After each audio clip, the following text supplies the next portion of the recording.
Gosh, the unexpected thing just happened to me. I'm sure every nonprofit in the world has said that. What can we do to be ready for the unexpected? Let's talk about that today. Well, welcome back to the Nonprofit Missionary Podcast. My name is Ken McQuiller. We are here to help you to become missionaries to your community and we do that by getting grant funding, establishing faith-based nonprofits, and focusing on long-term outreaches. So, we are here. I want to talk about the unexpected today, and I'll get into the reasoning why in a little bit. But first, let's get into a nonprofit tip. So a little bit out of order, but I want to start with a nonprofit tip because the update kind of goes with our topic for today. So with our nonprofit tip, it's not really like I usually do some kind of like technical thing or something like that. This is a lot more broad and general. So it's something that's really been stuck in my head. I want to say that the Holy Spirit has really planted it in my head. When it comes to making decisions, especially tough ones, you're always going to disappoint somebody. Make sure you're disappointing the right people. What do I mean by that? When you are looking at a programming decision, you're going to disappoint somebody. Are you disappointing the right people? That could be that donors want you to do more and you just don't have the capacity. Are you going to disappoint the donor or are you going to disappoint your staff? If this great opportunity comes up and it's going to take you away from what you're doing, who are you going to disappoint? The person to tell them no? Like, you always have to say no to something, and it's going to disappoint people. Make sure you disappoint the right people, and not just talking like staff, donors, foundations, things like that.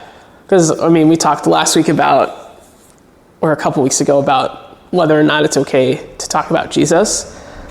Are you willing to disappoint God by not sharing your faith, or disappoint this foundation that wanted to give you a grant is now not going to give you a grant? Every decision you make is going to disappoint someone. Make sure you disappoint the right people. If, let's say, you have to expand hours and you're not going to be at home, are you willing to do that to please your donors and your staff at the expense of disappointing your family? I don't know. But just kind of keep that in mind. You're always going to disappoint somebody. Make sure you're disappointing the right people.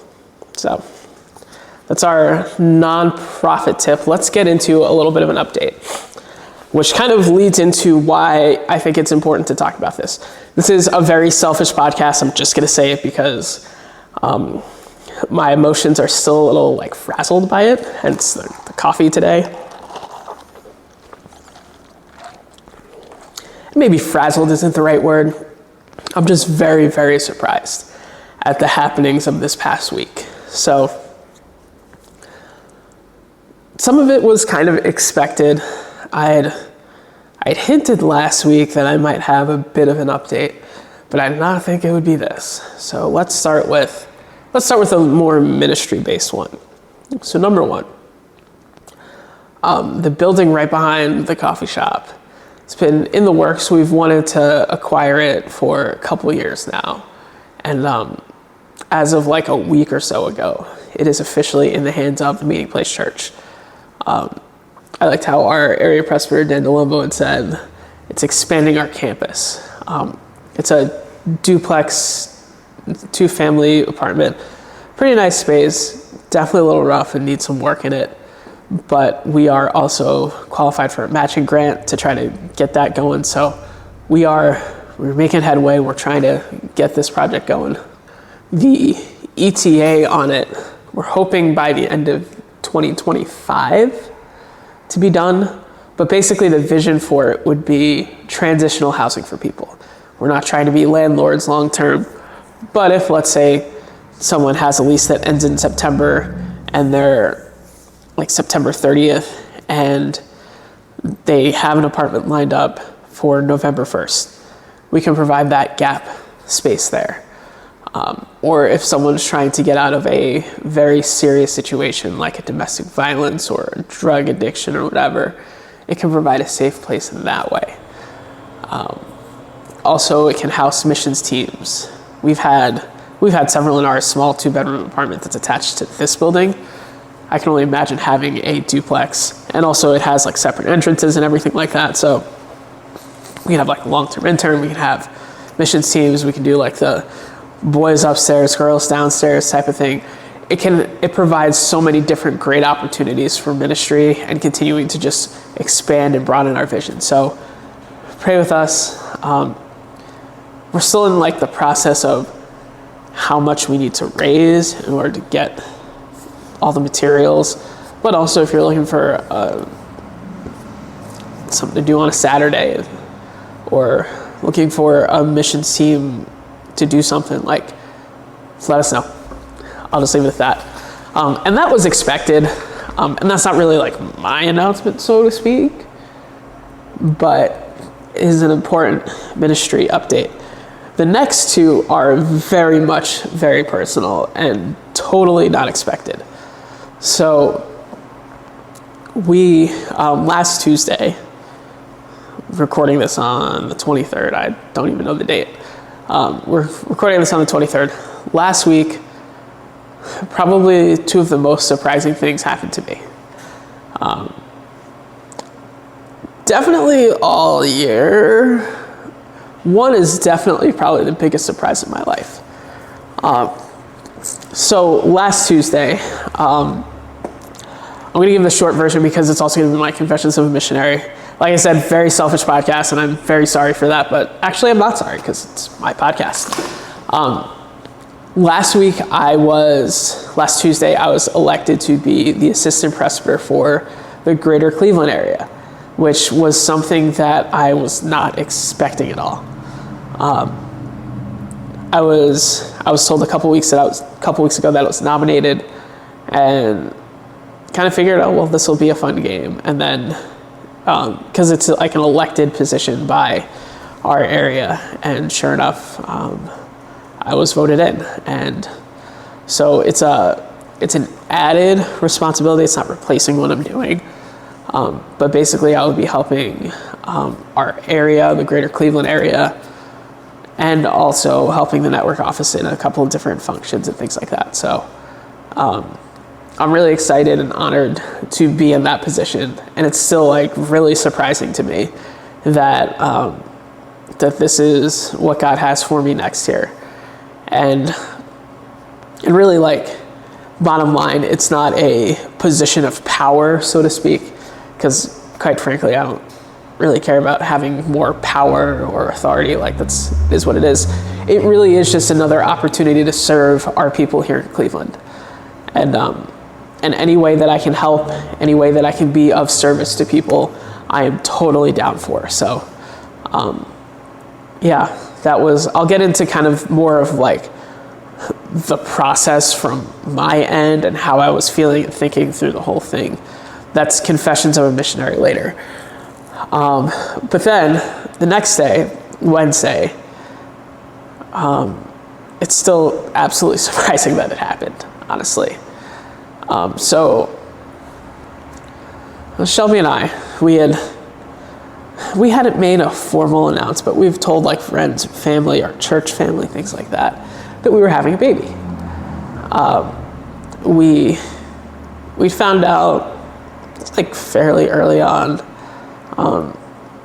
told our kids, and then told our family like early August, I think. I don't remember when. But we told them, and like it had been something that's been known. But we hadn't gone for an ultrasound yet.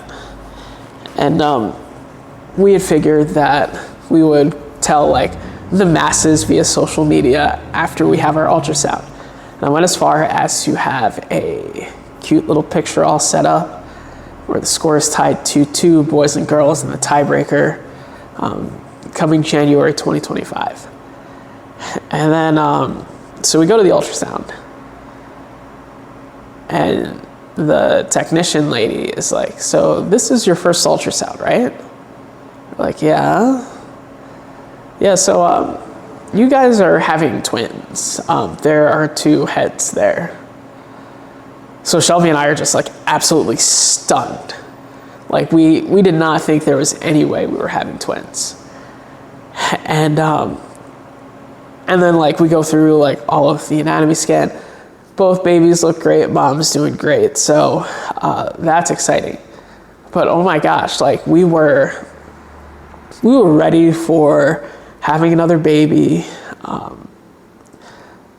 Like we've now with baby number 3, like we know how to handle like the nighttime stuff. We're getting into a routine and everything like that. We figured that we could probably do pretty well.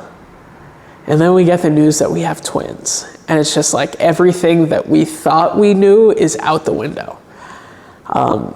So update / why I'm doing what I'm doing here. First, pray for us. A lot of big transitions happening within a week. And also just pray for mom and the babies. And yeah, sometimes like God has some stuff for you and you have no idea how big the blessing is. And I think back to when I first decided to come to Cleveland, and I said yes, and now here I am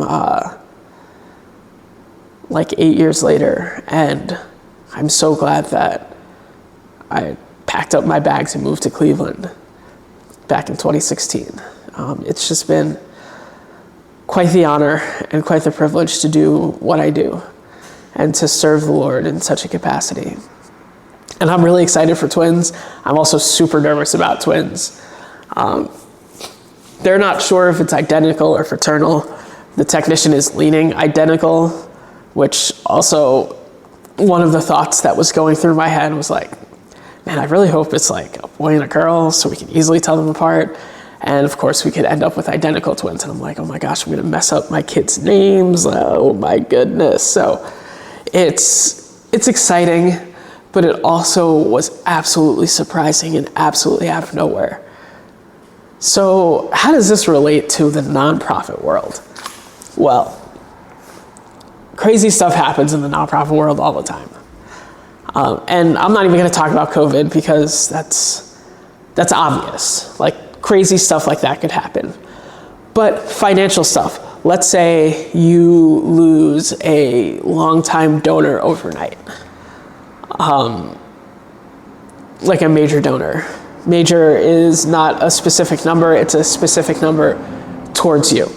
So for some people, a major donor is $100 a month. Some people, a major donor is $2,000 a month. It all depends. I can't tell you what that number is. But if you lose that overnight, or if you lose a foundation who supported you for several years and out of nowhere, they decide not to support you, whether it's you forgot to write the grant in time, whether it's their priorities have changed, whether it's leadership has changed, or whether it could also be some foundations, they'll take a year off from funding because they are focusing on strategic planning and trying to better leverage their dollars for other things. Like financial stuff can happen. HR stuff can happen crazy. I mean, at our after school program, we're going to have 4 different women have a baby within a year, including Shelby. So that's a lot of like staffing changing and rolling over, like stuff like that can happen all the time. Whether it's like you lose a staff member because they got a different position, whether it's maternity and or paternity leave for people. And sometimes people will go on maternity leave and then be like, I want to stay a stay-at-home mom. Like that can happen. I mean, people can do something wrong and get fired overnight and you can not expect it. I mean, we've seen that a lot with pastors recently. Like, I don't know if you've seen a lot of the stuff that's been happening in like the Dallas area, like several big time pastors have stepped down because of sexual misconduct. I mean, a lot of stuff like that can happen, or like out of nowhere, someone could die or be like seriously sick and cannot return to work. Something like that has happened before. So like crazy stuff can happen like that, where you think you have the staffing to do what you do, and then out of nowhere you don't. Or programming stuff. Maybe there are new regulations that change how you are able to do your programming, or the place that you have done your programming does not want you to do it there anymore, or doesn't want you to do it there for free anymore, or really wants to jack up your rent, whatever that may be. Or maybe you just don't have the demand as much as you used to. Or like for us, we're connected strongly with the schools, and we still are. But like, what if like principals change? That happens all the time. Sometimes it takes a minute to kind of get back in there. Crazy stuff can happen. I can go on and on and on. But how can we be ready for it?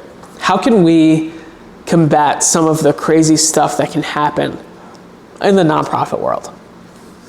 I want to focus on those three: the financial, the HR, and the programming, and just give 3 tips for each on how we can be ready for the unexpected. So, how can we be ready financially? Number 1, diversify your funding. This is a best practice anyway. You should not be relying heavily on one particular financial source for all of your programming. There isn't a direct number. My recommendation would be nothing should be more than 25% of what you make overall.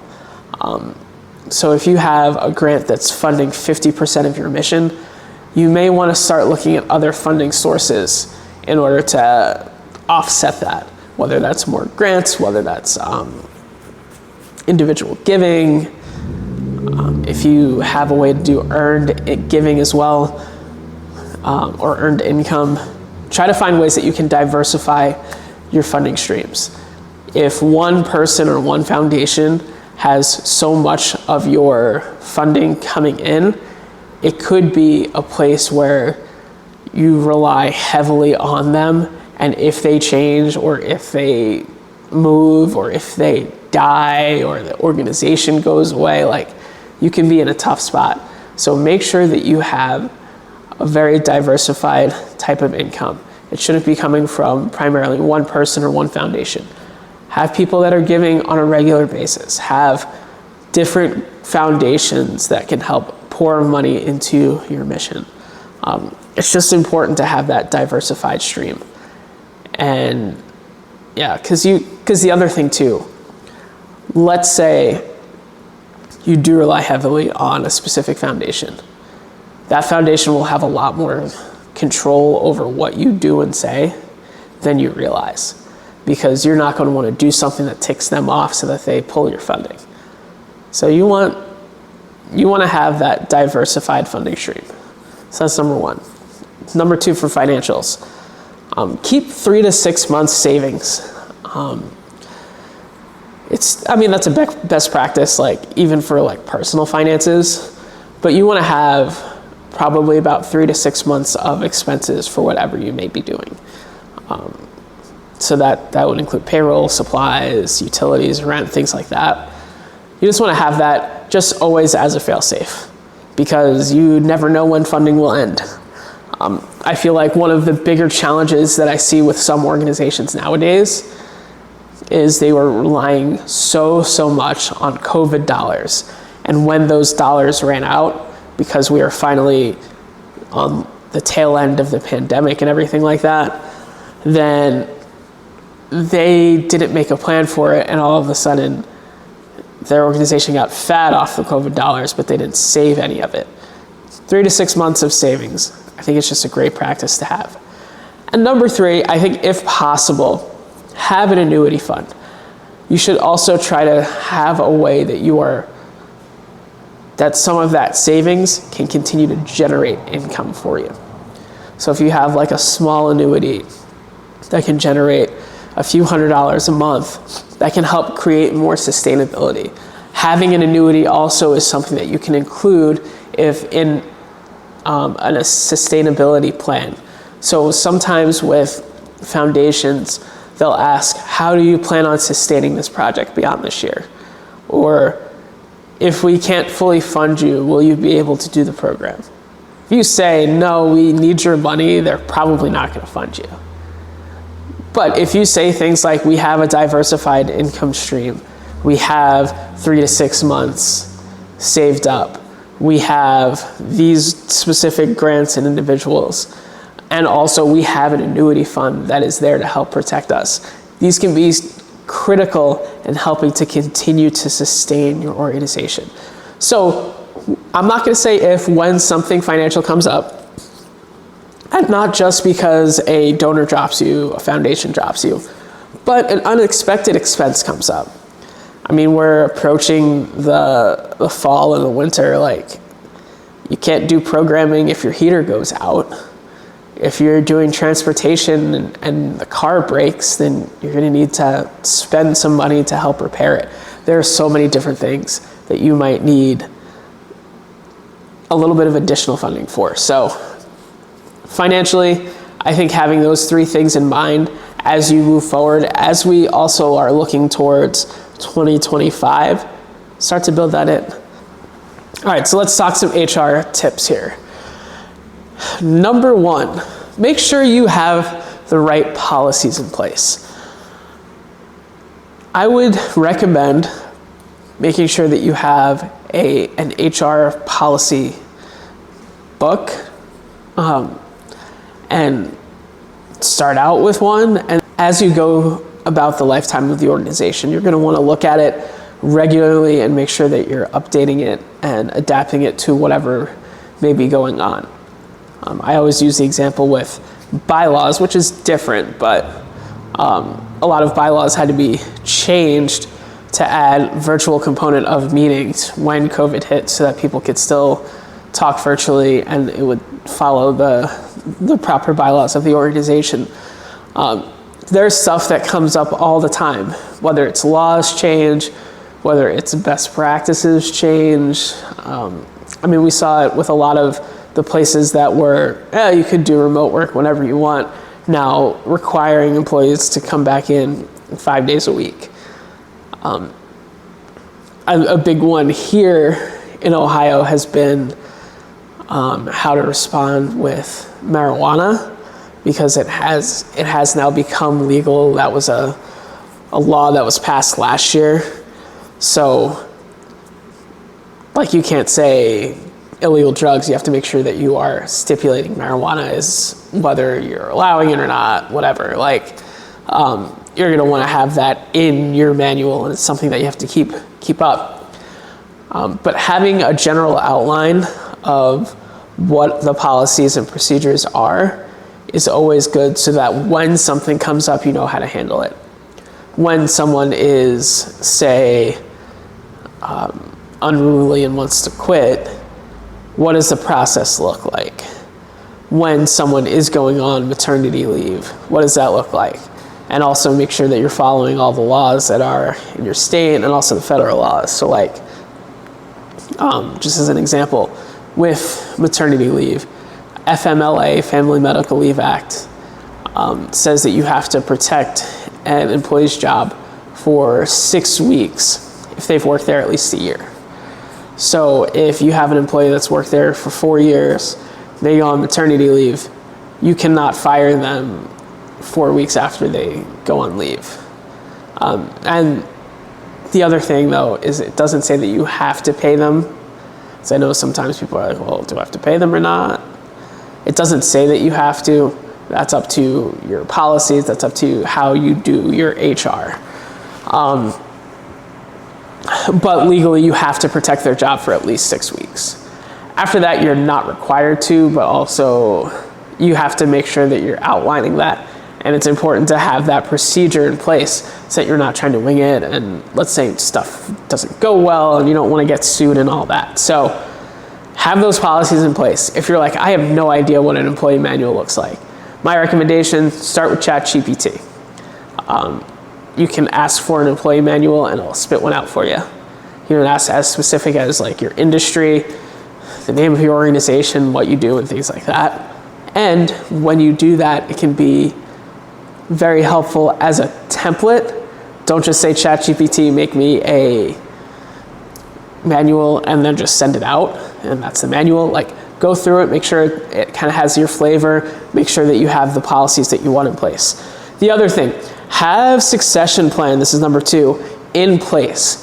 Now, I'm not saying just for the executive director or your CEO or whatever you may call the leader of your organization.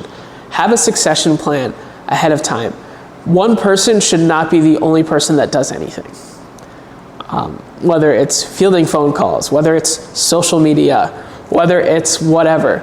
You never want just one person to have access to everything. I do a lot with the social media, which I've mentioned before. I do a lot with some of our tech stuff, like the Google Drive and all that stuff. I've shared that with several other people.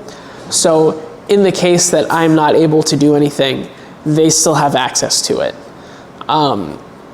I think something that I'll probably be working on soon is outlining step-by-step how I do everything. That way, once again, in case I am not able to do something, somebody else has access to it. But having those plans in place now can help you so that you don't have such a huge learning gap. If you have 2 people that know how to do any particular function in your organization, if one of them leaves, whether it's temporarily or permanently, you at least have someone that knows what they're doing. Even if they weren't doing it to the level of or with the experience of the other person, at least you're not losing significant parts of your organization that way. And they say also, just in general with succession planning, one of the hardest transitions for an organization to make is from its founder to its second executive director. And a lot of that is because like the founder has like that pioneer's heart, that organization was their baby, and then passing it off to someone else can be so challenging. And not only just passing it off, but passing off with the same mission and vision and flavor. Now, that's always going to change slightly. I mean, look at any church that gets a new pastor. There's always going to be slight changes, but kind of keeping that same mindset and that same energy. It just, sometimes it can be really hard and it can be really challenging. Whether it's the executive director is retiring, whether it's they are transitioning to something else, I don't know, whatever it may be. But have those plans in place. That's not to say like you should have the CEO is leaving in exactly 8 years, 12 months, and 14 days. Like, you don't have to get that specific, but having an idea of, like, it should be pretty easy to figure out who would be the next person to take on whatever responsibility that other person is doing. So there's that. The other thing with HR, the best way to kind of have another good practice in there is having margins in your day to plan out stuff like this. I know from experience, and I'm realizing it more and more, that in the nonprofit world, it's very easy to be very busy. There's always something that I could be working on, whether it's stuff for grants, whether it's HR stuff, whether it's social media stuff, whether it's doing programming. Here at the coffee shop, there's always something to clean, there's always something to look at, there's always trying to figure out what the next thing is. And your mind can be racing over like what you need to do, the meetings that you need to do, how are we marketing this better, how are we doing our fundraising, all of these different things. But yet, if you don't have the margin in your life to plan, you're never gonna have this time to do it. You're never gonna take the time to figure out what succession planning looks like. If you are the leader of your nonprofit, you need to take the time to ask people like, so what are your goals, hopes, and dreams? How do you see yourself growing in the next 5-10 years? I think that's something that we do really well at our after-school program. Twice a year, we always sit down with our executive director, and we say, shout out to Judy, by the way. And she always asks us, like, where do you see yourself going? Like, how do you see yourself growing? So that's important. And you, as a leader, you need to make that time. That time isn't going to find itself. There's always going to be something that you can do. to keep yourself busy. So find the time, find the margin in your day. So that's HR. Last is with programming. Number one, in order to make sure that you're ready for the unexpected, develop a strategic plan. Side note, shameless plug, if you're looking for someone to help you with a strategic plan, I can do that. That is part of my service packages that I do as a grant writer, as a nonprofit consultant. So please reach out, nonprofitmissionary@gmail.com. We could set up a time and we can kind of start walking through what that process looks like. So, but why do I think a strategic plan is good? I think it helps give you guidance, especially when you're not sure what's next. If you're like, what is a strategic plan? Basically, it's outlining a plan for the next however long. Typically, it's 3 to 5 years. Some people will do it over the next year. Some people will do it over the next 2 or 3 years or further. Here at the Ohio Ministry Network, we have a strategic plan that's over 10 years. It's called Ohio for Jesus. And we outline the specific parameters that we want to do. So it's in 4 different areas. In church health, we want to have 1,000, or not church health, church multiplication, we want to have 1,000 new churches. Church health, 250,000 new members at churches. Leadership development, 2,500 new leaders, or 25,000 new leaders. I'd have to look at that.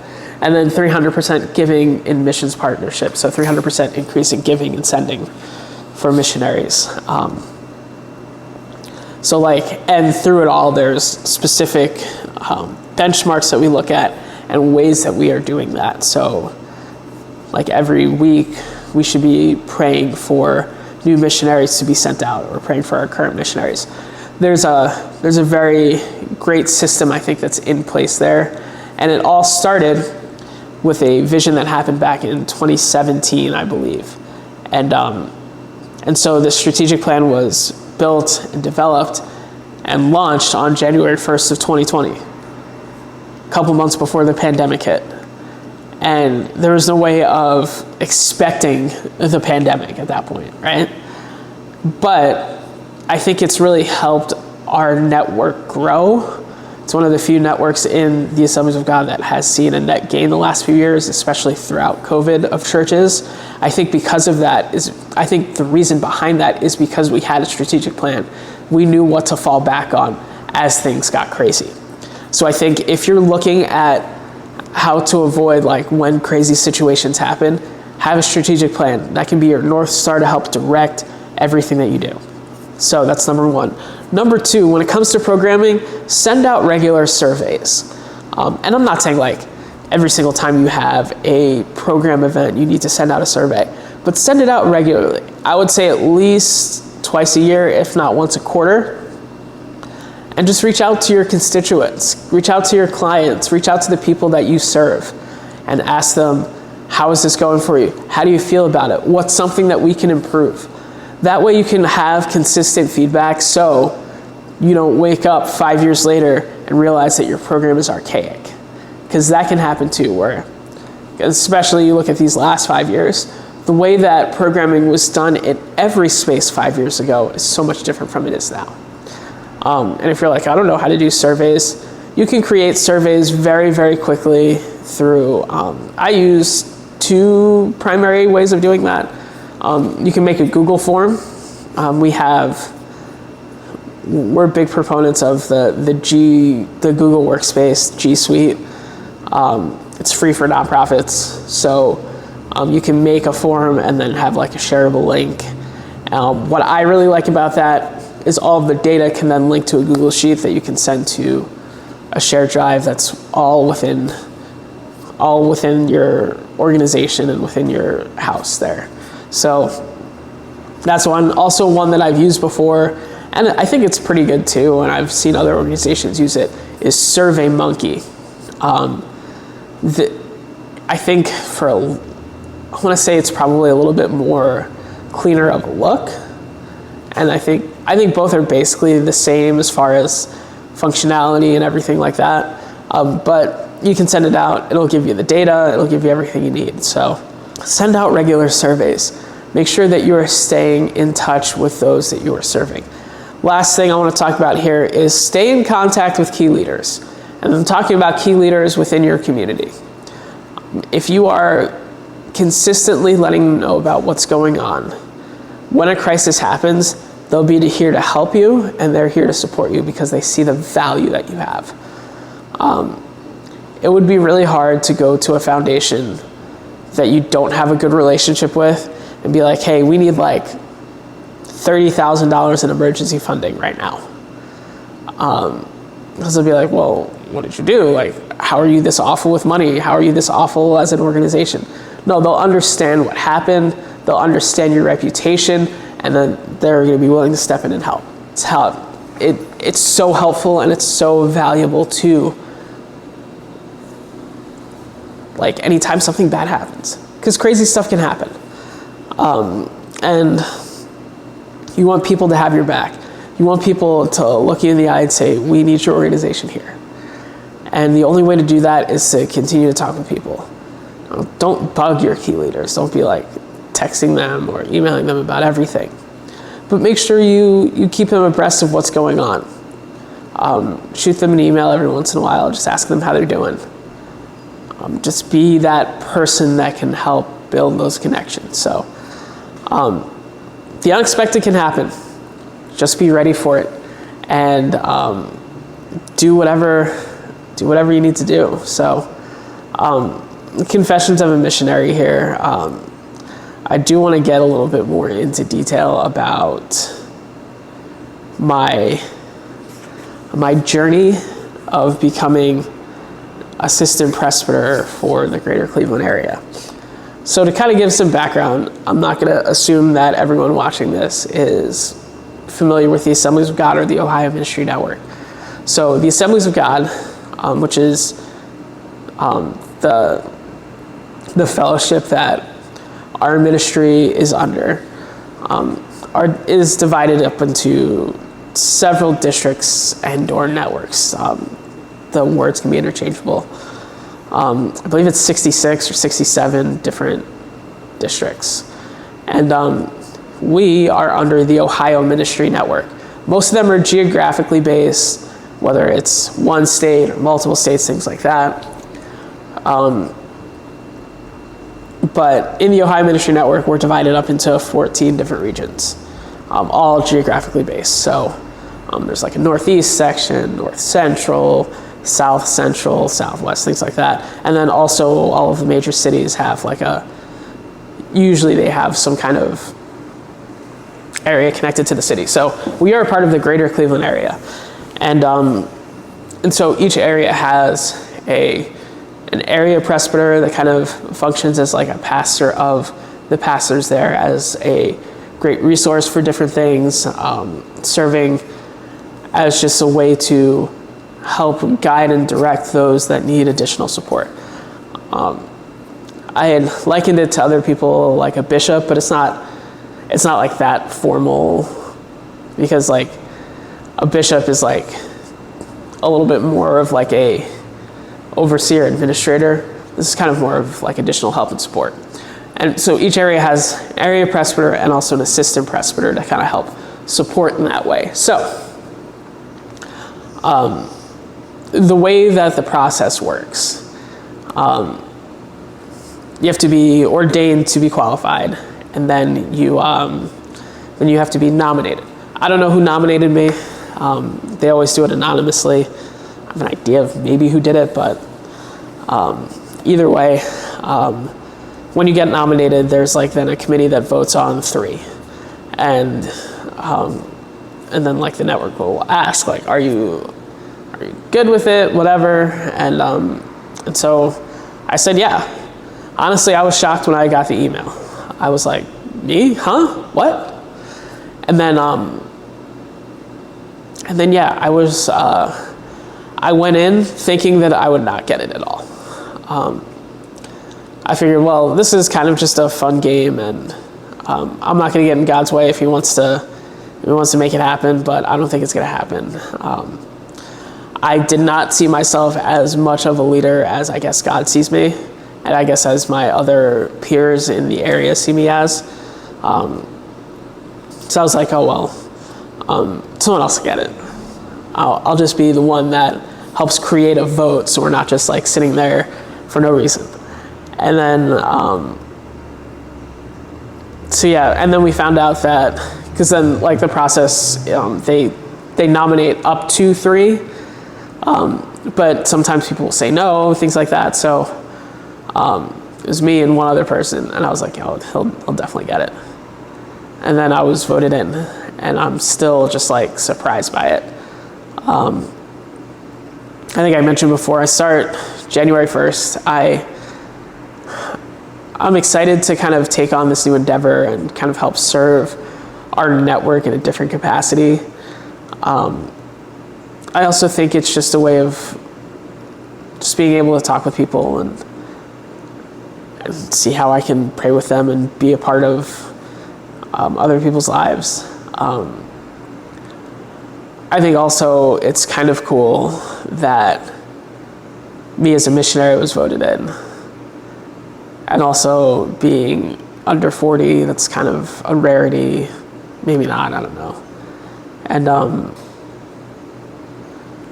also like being black. Like, I don't want to make it sound too much about race, but like there aren't that many black people, black pastors that would that are eligible even over the course of like the network. So I do see it as a tremendous honor, and I am excited to be able to just serve and just to be there for the rest of the pastors in the area, and to continue to see our mission for Ohio to be furthered, so that we can see people healed, changed, and transformed by the gospel. So I'm excited. All I'm asking for this week is just an easy week. As in, when I say easy, like no more life-altering news articles, please. Like just the regular stuff. But yeah, God is awesome, and the verse, and I don't know if it's a mistake or not. Honestly, I don't really care. I did a video for my newsletter early because I wanted to kind of give a little bit more of an instant reaction there.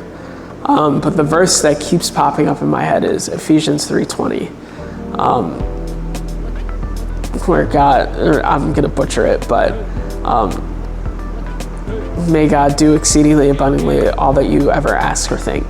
To him be the glory. And God blows your mind. God blows your mind when you just say yes, because you never know where that yes is going to take you. So with that said, I pray that God continues to blow your mind at your nonprofit, at your church, as a missionary, wherever you may be. God bless you, and we'll talk to you next time. See ya.